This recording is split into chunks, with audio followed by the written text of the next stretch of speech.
You want to make fast money? Bet a Ukrainian nationalist $100 that they can't name a Ukrainian Bolshevik without looking it up.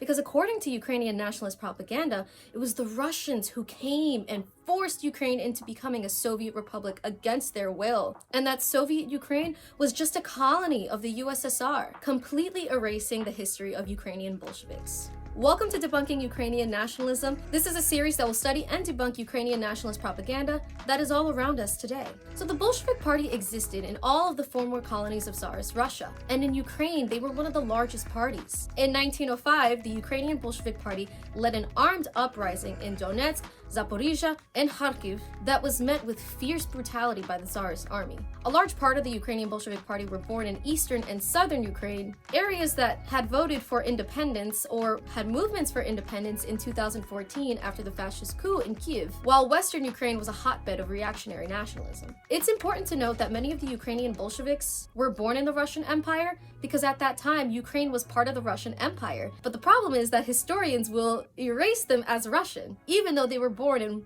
what is now considered Ukraine. So a day after the October Revolution, Ukrainian Bolsheviks too seized state power in Kyiv and set up the Regional Committee of Protection of Revolution in Ukraine, a temporary protectorate of the Bolshevik Revolution. As stated in episode 2, Ukraine would undergo a vicious civil war of various ideologies competing for power, which would result in the creation of the Ukrainian Soviet Socialist Republic and Polish Dominion in Western Ukraine. But now let's talk about some important Ukrainian Bolsheviks. In 1918, Demyan Korotchenko joined the Ukrainian Red Army to fight Ukrainian nationalists. He would later join the partisan movement, fighting Ukrainian and German fascists during the Great Patriotic War, and then became the chairman of the Soviet Supreme in Ukraine, or essentially the president of Ukraine. Born in Donetsk, Mykola Skripnik was a devout revolutionary Marxist, having been arrested by the Tsarist government in 1901 and expelled for school from it. In March of 1918, he was appointed directly by Lenin as the chairman of Soviet Ukraine. He pioneered the Soviet Ukrainianization policies that sought to uplift the Ukrainian identity in a patriotic revolutionary Marxist fashion, as opposed to the National Socialist movement born in Western Ukraine. And he was vehemently anti-nationalist. He was also behind the effort to standardize the Ukrainian language,